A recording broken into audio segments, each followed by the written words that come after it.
There is some creative that is literally so bad, it should just be forgotten. Even if it happened, even if it's still in the canon and the lore of the character, it's so destructive or stupid to the character's identity and history that you should never, ever return to it. I don't think we should ever see Punisher as an angel again. I think it would be very smart for Marvel Comics to never mention One More Day in their Amazing Spider-Man run ever again, even if they never address it and fix it. If you're not going to do anything with it, just leave it there, let people remember it, and choose to forget it if they can. And there's one such thing that happened with Nightwing about 6 years ago. You might remember this. It was a time of terrible creative on the Batman books. In Batman 55 by Tom King, Nightwing and Batman team up. They're tracking down KG Beast, and KG Beast shoots Nightwing in the head. And the fallout of that within Nightwing, I believe it's number 50, is that Nightwing gets amnesia and he stops being Dick Grayson. He becomes Rick Grayson. It is, without a shadow of a doubt, the worst era in the history of Dick Grayson, Nightwing, Robin, whatever, all the different iterations we've seen of the character. The Rick Grayson era in this ongoing Nightwing run that's being finished up by Tom Taylor is the absolute worst. I don't think Tom Taylor's Nightwing run is particularly good. In fact, I think it's quite boring. It's a billion times better than what Ben Percy and Scott Lobdell and Dan Jurgens, three pretty damn talented comic book writers, were able to do with Rick Grayson. Never worked. No one ever liked it. They tried to introduce some new concepts, and they were better left dead. Just stay in that stupid era. Yet for some reason, Tom Taylor decided to bring Bia back. And today we're going to talk about the saga of Bia the Pirate Princess, but now she's something more after Nightwing Annual 2024. And it's just the pure misery of comic book readers watching comic book writers flail over and over again, trying to get a character over that will never get over because Bia was introduced in a very poor time in Nightwing history. Beatrice Bennett, or Bia, was introduced in Nightwing 50, running the bar that Nightwing shot in the head and calling himself Rick Grayson rather than Dick Grayson was hanging out in. It was a brief introduction written by Ben Percy, and when it began, there was nothing more to his bartender than this, though she did seem to have contacts all over the place. Then came Scott Lobdell's take on the character, making her a romantic interest for Grayson, as well as establishing her as someone who could handle herself and who, it seems, had quite a lot of friends. Not that there weren't complications along the way, a joke or war here and there, but then Rick Grayson got his memory and mind back, becoming Dick Grayson once again, and this was the last we heard of Bia Bennett for some time. And this is, quite frankly, the last time we ever should have heard of the character Bia Bennett, or Beatrix. I thought it was Beatrix, but I guess it's Beatrice according to the article from Rich Johnston on Bleeding Cool. Not that the character's bad or there's anything wrong with Rick Grayson dating a woman that isn't a superhero. There are plenty of people that would love to see Dick Grayson permanently attached to Barbara Gordon or, Starfire, the two loves of Dick Grayson. Me personally, I think the character Dick Grayson, Nightwing, makes a lot more sense that he would actually end up with a normal woman that was perhaps even a bartender. Kind of makes sense for the character. He wouldn't want, in his spare time, to be hanging around with superheroes. I think he would like to be around normal people because I do think, at the heart of the character, Dick Grayson yearns for a very normal life, a happy life.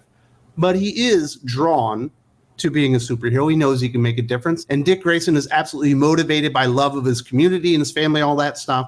And he has to sacrifice a part of himself to be Nightwing, which means maybe he will never get that love of his life type of thing. So I'm not personally opposed to the idea of Beatrice Bennett, or Bea, whatever you want to call her, actually being a love interest of Nightwing. It makes perfect sense.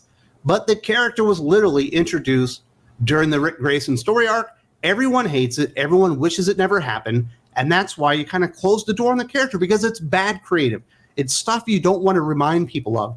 But for some reason, Tom Taylor and DC Comics decided the reason that the character wasn't quite over, that didn't quite make a mark within DC Comics, was she just didn't have an interesting enough backstory yet. The Nightwing character reverted to the standard Dick Grayson as Tom Taylor took over writing Nightwing, and Bia was no more until Nightwing 106, with Nightwing getting in trouble and getting kidnapped before meeting his antagonist, Captain Blood.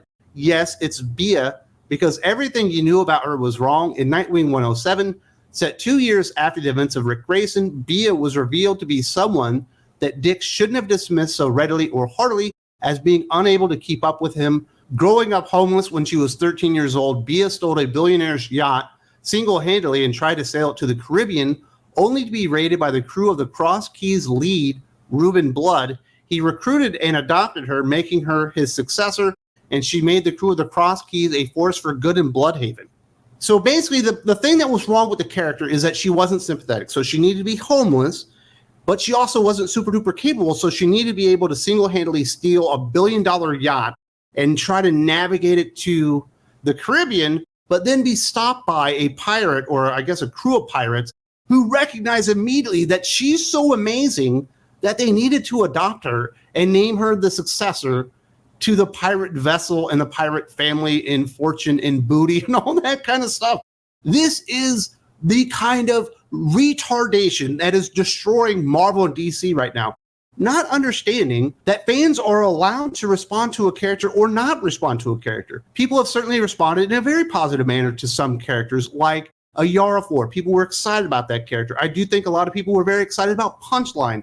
What was another one? I was really excited about Flatline. And what really separated those characters when you first saw the introduction and what they were going to be, they seemed a lot bigger than Beatrice. And they weren't introduced in one of the most infamous runs in comic book history, the Rick Grayson angle. There's an easy way to get these characters over right out of the gate. Really cool designs, really cool names, really cool backstories, and let them come in and really have their impact felt really immediately. Now, over time, you can certainly introduce characters in a side kind of concept and build them up over time. But you want to do that with characters that people are kind of drawn to. Like, I don't know what they're doing with this guy, but I think I want to see more of that.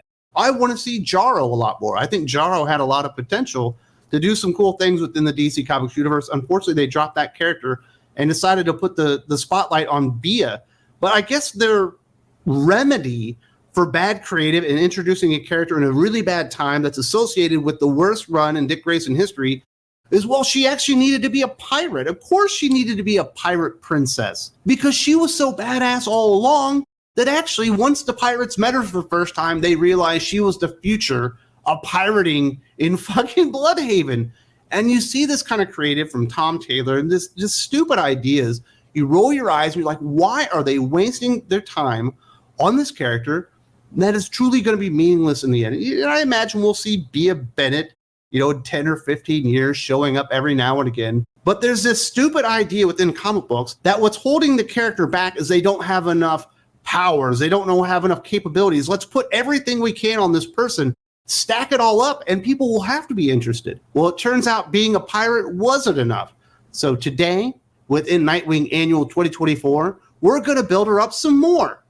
The new Nightwing Annual by Travis Moore uncovers an entirely new life in history, including the truth behind her relationship with Nightwing, and not just that her real name is Destiny. Somehow, between shifts for Captain Blood, she was an agent of Spiral, the former secret agent society of the DC Universe that at one time also included Dick Grayson. Because everything you knew about her was wrong. Again, Spiral is not the only agent society in the DC Universe, of course. Checkmate was another. But this was a different pre-Bendis time, and it was Bia's mission for Spiral to infiltrate Dick Grayson's life, as she also investigated the circumstances of her Checkmate mother's death at the hands of KG Beast, who almost killed Dick Grayson. But when Spiral and Checkmate went away, she did not. He tells her everything at the end of the comic book, but she tells him nothing, but now the truth is revealed. Once you start adding all this enormously convoluted, stupid backstory to the character, we're supposed to believe that when she was a teenager, she stole a billionaire's yacht, was taking it to the Caribbean, was stopped by a band of pirates, brought into the fold, anointed as a successor to Captain Blood or whatever his name is. Was he Sergeant at Arms? I can't remember. He had a stupid name that was pirate themed. Then she was actually recruited into Spiral to go and spy on Dick Grayson, who had also been a member of Spiral, or maybe would be a member of Spiral coming up after that, but also was a member of Checkmate. And then after those went away, she started up a bar in hopes that Dick Grayson would lose his memory and come in there as Rick Grayson, and she would get to study him more.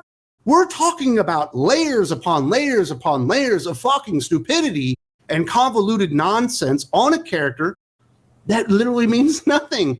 This doesn't make her more interesting. It makes her more stupid. And the fact at the end that Dick Grayson reveals that I'm Boy Wonder, I'm Robin, and I always was, and I'm Nightwing or whatever, and she reveals nothing, kind of makes her an asshole in the end. And they think this is the recipe for success? Hell no. Not every character needs to have 4 or 5 different pasts that they never revealed that are supposed to come out and get them over with audiences. If people like Bea Bennett, they would have said, no, you can't let Rick Grayson break up with her, or I guess Dick Grayson break up with her once he gets his memories back. They need to be together. There was no outcry because everybody wanted to see him not be Rick Grayson. Everybody wanted to put that in the rear view. Nobody ever asked her to come back as the pirate princess Bea Bloodhaven or whatever. And certainly no one ever asked for the reveal that she's actually an agent of Spiral and Checkmate and all this other stuff. None of this will ever get the character over, but it will make DC Comics look like absolute fools, but it will most certainly make people that go out this week, because there's very few comic books from DC this week. There's like the Spring Breakout, House of Brainiac, Flash Annual, Harley Quinn Annual, and Nightwing Annual. I think they only put out 5 books this week. Nightwing Annual 2024 is one of them. It costs $6. It's not from Tom Taylor. It's from Travis Moore. And it's not even about Nightwing. It's actually about Bea Bloodhaven, agent of Spiral and Checkmate, but also a bartender in her spare time when she really wants to keep tabs on Rick Grayson, whose assailant apparently killed her mother as well.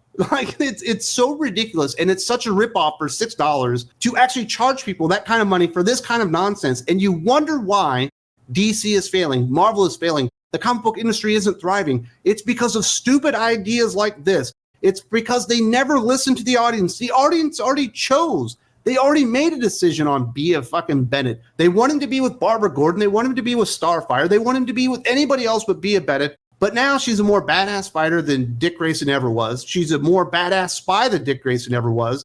She's certainly a more capable sailor and more interesting character with more layers upon layers up to her, trying to outshine the character in his own book, and it's not going to work. People just roll their eyes, and you wonder why they decide to pull this stuff off of their pull list. My goodness, DC and Marvel, get your fucking houses in order.